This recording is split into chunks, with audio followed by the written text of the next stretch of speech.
Understanding words is what you really need to start doing. You need to start doing your homework and understanding words. If you put an S in front of words, it becomes swords.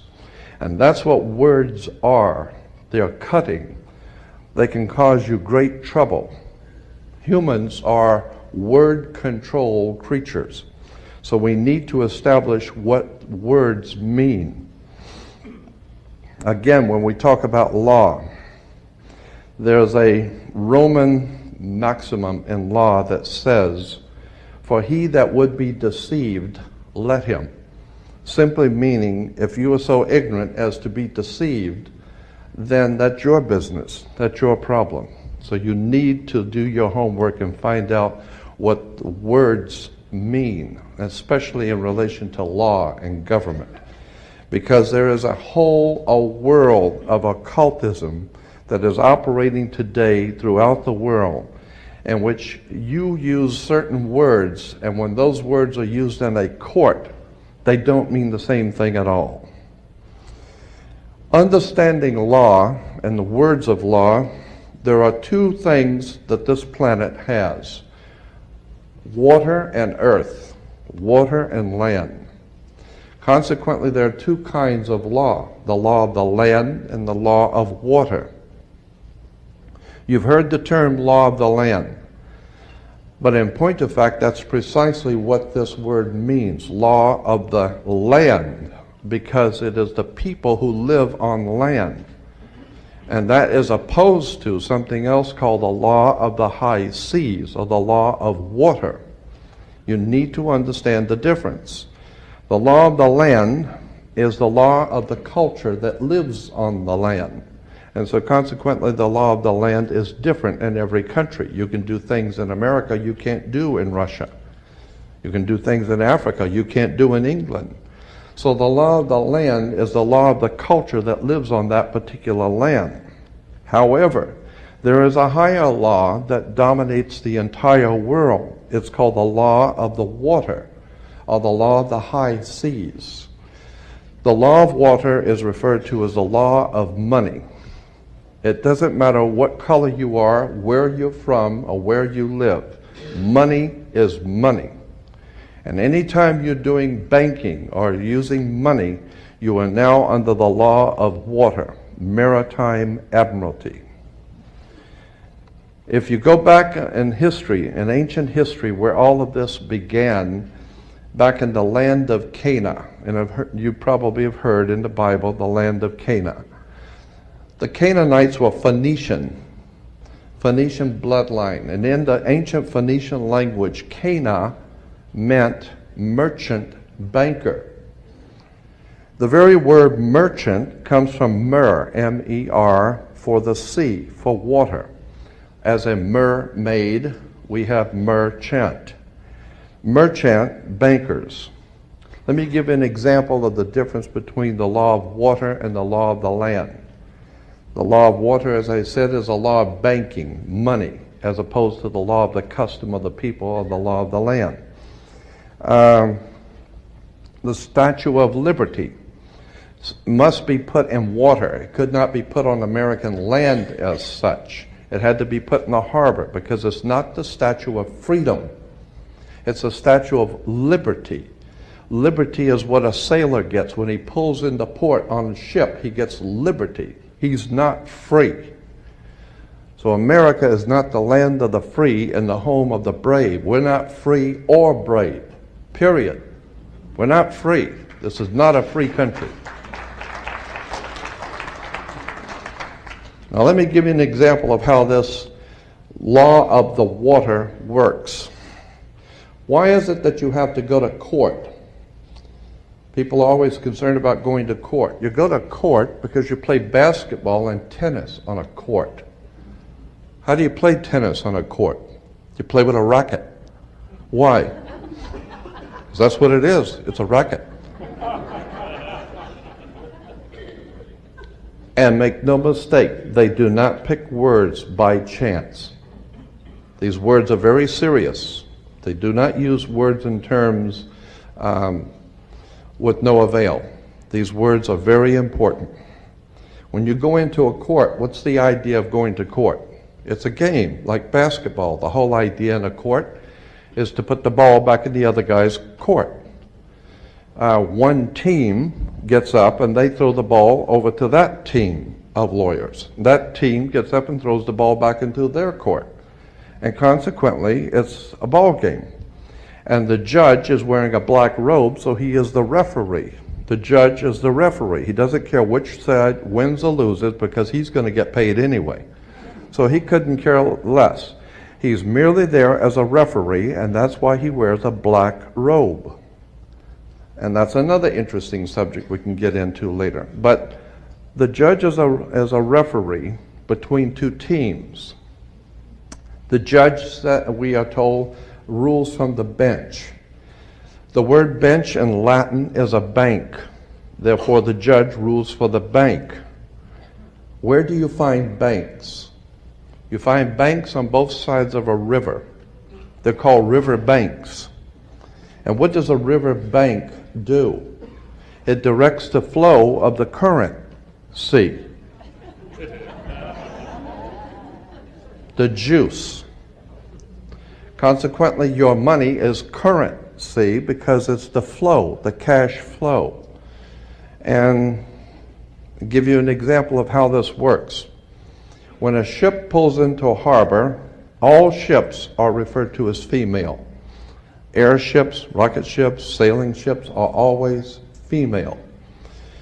Why? There's a very good reason. Maritime Admiralty banking law says all ships are female because they're carrying items for money, and so consequently they are under Maritime Admiralty law. Admiralty is where we get the word admiral of the Navy. Let me give you an example of how this works. When a ship pulls into harbor, it parks at the dock, and it ties off at the dock. The captain has to provide for the port authorities a certificate of manifest, because yesterday the ship was not here, but this morning the ship pulled in, so it has manifested. So consequently, all the products, the $800 million worth of TVs or Toyotas, have manifested. So each one of those items coming off of that ship has come off of water. And each end they has come in a ship. And consequently, on a ship, all ships have a captain. The word captain comes from a Latin word capital, money. So the captain represents the money that's on board the ship. And as I said, the captain has to present to the port authorities a certificate of manifest for each and every item. How much does it weigh? What color is it? How many doors does it have? Etc. And consequently, the captain presents a certificate of manifest. The ship is sitting in its berth. Wherever a ship sits when it docks is called its berth. She sits in her berth, berthing a ship. Consequently, all the items, as I said, coming off that ship represent money. They came in on water. They are Maritime Admiralty product. And this is true all over the world. Now, when you were born, your mother's water broke. And when your mother's water broke, you came out. And this is why you have to have a birth certificate, because you are a Maritime Admiralty product under international law. You are considered, your body is considered a Maritime Admiralty product. Your mother delivered you. This is why if you go to Sears and buy a refrigerator, they will ship it to you. They will deliver it. And that's why you were in your delivery room. Your mother was delivering a product. Maritime Admiralty, you came down your mother's birth canal. And once you, and as you're taking one of the televisions or the cars off the ship and it falls down and breaks, that's all right. Sometimes they're stillborn, so consequently you've lost money on that one. Therefore, you have to have a death certificate, and it's always signed by the dock. The doc has to sign your birth certificate and your death certificate. All of these words and terms are maritime admiralty banking words.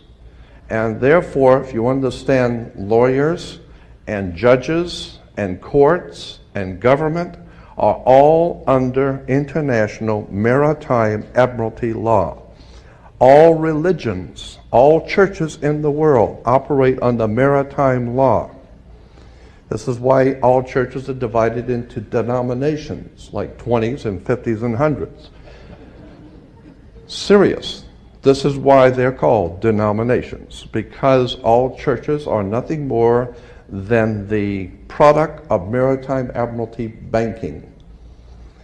It's an extraordinary story of occult treason, high treason and crimes against the state. Make no mistake about it. There has never been a country on the face of the earth as far back into history as you can go. There has never existed a country in which the people rose up and demanded their right to be free. Never.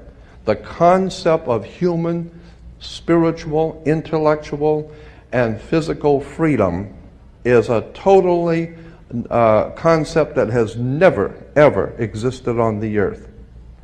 The only time that has ever come into existence was the founding of this country, where it was understood that we were sovereigns and we owned our bodies, and consequently, since 1868, we're now on the International Maritime Admiralty Law. Think about this. When cowboys in Indian movies, when the cowboys would ride into town, they'd get off the horse, they were wearing guns. How come they could walk into a bar carrying guns?